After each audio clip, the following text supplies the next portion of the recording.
سورہ یاسین قرآن کی 36ویں سورت ہے۔ اس میں 83 آیات اور 5 رکوع ہیں۔ بسم اللہ الرحمن الرحیم۔ شروع اللہ کا نام لے کر جو بڑا مہربان نہایت رحم والا ہے۔ یاسین، قسم ہے قرآن کی جو حکمت سے بھرا ہوا ہے۔ اے محمد صلی اللہ علیہ وآلہ وسلم، بے شک تم پیغمبروں میں سے ہو، سیدھے رستے پر ہو۔ یہ قرآن غالب و مہربان کا نازل کیا ہوا ہے تاکہ تم ان لوگوں کو جن کے باپ دادا کو خبردار نہیں کیا گیا تھا خبردار کر دو کہ وہ غفلت میں پڑے ہوئے ہیں۔ ان میں سے اکثر پر اللہ کی بات پوری ہو چکی ہے، سو وہ ایمان نہیں لائیں گے۔ ہم نے ان کی گردنوں میں طوق ڈال رکھے ہیں اور وہ ٹھوڑیوں تک پھنسے ہوئے ہیں، تو ان کی گردنیں اکڑی ہوئی ہیں، اور ہم نے ان کے آگے بھی دیوار بنا دی اور ان کے پیچھے بھی، پھر ان پر پردہ ڈال دیا تو یہ دیکھ نہیں سکتے۔ اور تم ان کو خبردار کرو یا نہ کرو، ان کے لیے برابر ہے، یہ ایمان نہیں لائیں گے۔ تم تو صرف اس شخص کو خبردار کر سکتے ہو جو اس نصیحت یعنی قرآن کی پیروی کرے اور رحمان سے غائبانہ ڈرے، سو اس کو مغفرت اور بڑے ثواب کی بشارت سنا دو۔ بے شک ہم مردوں کو زندہ کریں گے، اور جو کچھ وہ آگے بھیج چکے اور جو ان کے نشان پیچھے رہ گئے ہم ان کو قلم بند کر لیتے ہیں، اور ہر چیز کو ہم نے کتاب روشن یعنی لوح محفوظ میں لکھ رکھا ہے۔ اور ان سے گاؤں والوں کا قصہ بیان کرو جب ان کے پاس پیغمبر آئے، یعنی جب ہم نے ان کی طرف 2 پیغمبر بھیجے تو انہوں نے ان کو جھٹلایا، پھر ہم نے تیسرے سے تقویت دی تو انہوں نے کہا کہ ہم تمہاری طرف پیغمبر ہو کر آئے ہیں۔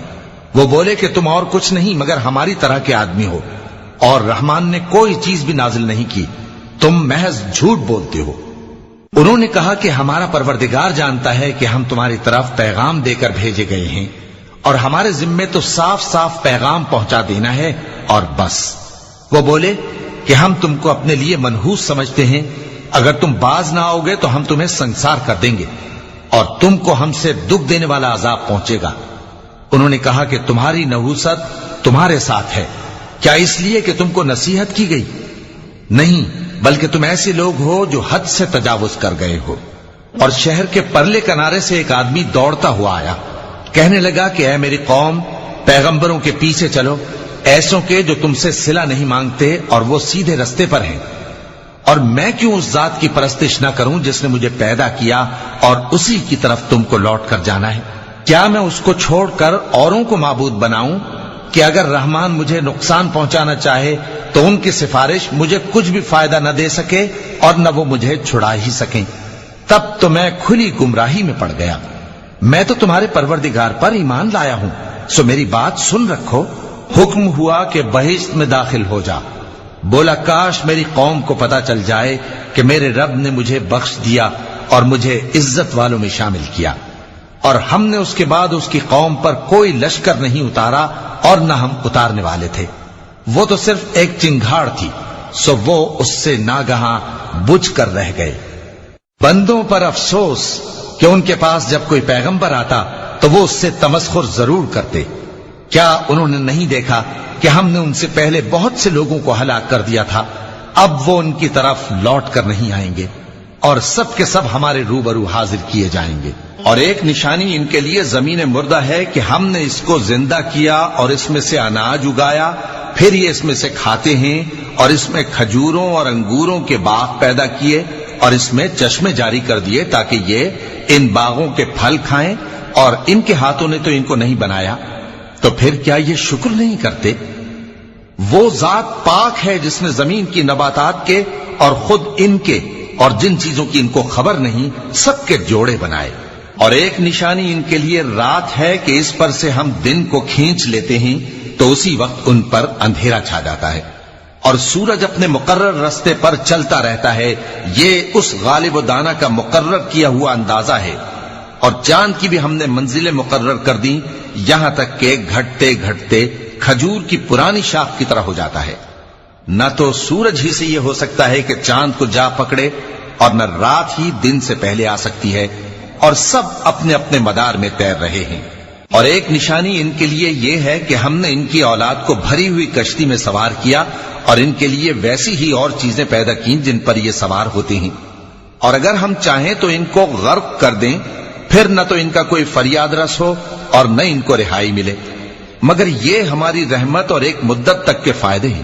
اور جب ان سے کہا جاتا ہے کہ جو تمہارے آگے اور جو تمہارے پیچھے ہے اس سے ڈرو تاکہ تم پر رحم کیا جائے، اور ان کے پاس ان کے پروردگار کی طرف سے کوئی نشانی نہیں آتی مگر اس سے منہ پھیر لیتے ہیں۔ اور جب ان سے کہا جاتا ہے کہ جو رزق اللہ نے تم کو دیا ہے اس میں سے خرچ کرو، تو کافر مومنوں کے متعلق کہتے ہیں کہ بھلا ہم ان لوگوں کو کھانا کھلائیں جن کو اگر اللہ چاہتا تو خود کھلا دیتا، تم تو کھلی گمراہی میں ہو۔ اور کہتے ہیں اگر تم سچ کہتے ہو تو بتاؤ یہ وعدہ کب پورا ہوگا؟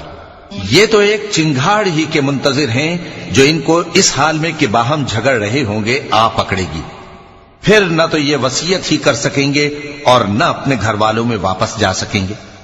اور جس وقت سور پھونکا جائے گا یہ قبروں سے نکل کر اپنے پروردگار کی طرف دوڑ پڑیں گے، کہیں گے ہائے بربادی، ہمیں ہماری خوابگاہوں سے کس نے جگہ اٹھایا۔ یہ وہی تو ہے جس کا رحمان نے وعدہ کیا تھا اور پیغمبروں نے سچ کہا تھا۔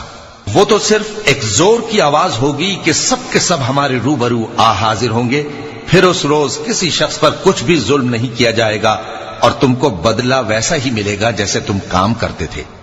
اہل جنت اس روز عیش و نشاط کے مشغلے میں خوش ہوں گے، وہ بھی اور ان کی بیویاں بھی سایوں میں تختوں پر تکیے لگائے بیٹھے ہوں گے، وہاں ان کے لیے میوے ہوں گے اور جو وہ منگوائیں گے ان کو ملے گا، ان کو پروردگار مہربان کی طرف سے سلام کہا جائے گا، اور وہ فرمائے گا کہ گناہگارو تم آج الگ ہو جاؤ۔ اے آدم کی اولاد، کیا میں نے تم سے کہہ نہیں دیا تھا کہ شیطان کو نہ پوجنا، وہ تمہارا کھلا دشمن ہے، اور یہ کہ میری ہی عبادت کرنا یہی سیدھا رستہ ہے، اور اس نے تم میں سے بہت سی خلقت کو گمراہ کر دیا تھا، تو کیا تم سمجھتے نہیں تھے؟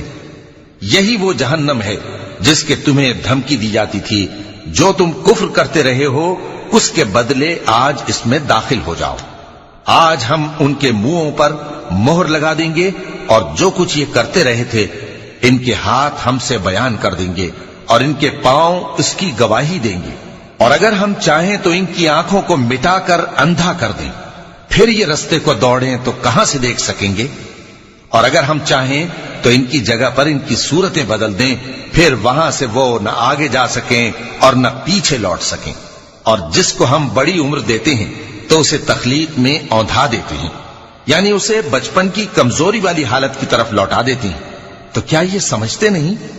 اور ہم نے ان کو یعنی اپنے پیغمبر صلی اللہ علیہ وآلہ وسلم کو شعر گوئی نہیں سکھائی، اور نہ وہ ان کو شایع ہی ہے، یہ تو محض نصیحت ہے اور صاف صاف قرآن ہے، تاکہ اس شخص کو جو زندہ ہو خبردار کرے اور کافروں پر بات پوری ہو جائے۔ کیا انہوں نے نہیں دیکھا کہ جو چیزیں ہم نے اپنے ہاتھوں سے بنائیں ان میں سے ہم نے ان کے لیے مویشی پیدا کر دیے اور یہ ان کے مالک ہیں، اور ان کو ان کے قابو میں کر دیا تو کوئی تو ان میں سے ان کی سواری ہے اور کسی کو یہ کھاتے ہیں، اور ان میں ان کے لیے اور فائدے اور پینے کی چیزیں ہیں، تو کیا یہ شکر نہیں کرتے؟ اور انہوں نے اللہ کے سوا اور معبود بنا لیے ہیں کہ شاید ان سے ان کو مدد پہنچے، مگر وہ ان کی مدد کی ہرگز طاقت نہیں رکھتے، اور وہ ان کی فوج بنا کر حاضر کیے جائیں گے تو ان کی باتیں تمہیں غمناک نہ کر دیں۔ یہ جو کچھ چھپاتے اور جو کچھ ظاہر کرتے ہیں ہمیں سب معلوم ہے۔ کیا انسان نے نہیں دیکھا کہ ہم نے اس کو نطفے سے پیدا کیا، پھر وہ تڑاک پڑاک جھگڑنے لگا اور ہمارے بارے میں مثالیں بیان کرنے لگا اور اپنی پیدائش کو بھول گیا، کہنے لگا کہ جب ہڈیاں بوسیدہ ہو جائیں گی تو ان کو کون زندہ کرے گا؟ کہہ دو کہ ان کو وہ زندہ کرے گا جس نے ان کو پہلی بار پیدا کیا تھا، اور وہ ہر طرح کی تخلیق کو جانتا ہے، وہی جس نے تمہارے لیے سبز درخت سے آگ پیدا کی، پھر تم اس کی ٹہنیوں کو رگڑ کر ان سے آگ نکالتے ہو۔ بھلا جس نے آسمانوں اور زمین کو پیدا کیا، کیا وہ اس بات پر قادر نہیں کہ ان کو پھر ویسے ہی پیدا کر دے؟ کیوں نہیں؟ اور وہ تو سب کچھ پیدا کرنے والا کامل علم والا ہے۔ اس کی شان یہ ہے کہ جب وہ کسی چیز کا ارادہ کرتا ہے تو اس سے فرما دیتا ہے کہ ہو جا، تو وہ ہو جاتی ہے۔ وہ ذات پاک ہے جس کے ہاتھ میں ہر چیز کی حکومت ہے، اور اسی کی طرف تم کو لوٹ کر جانا ہے۔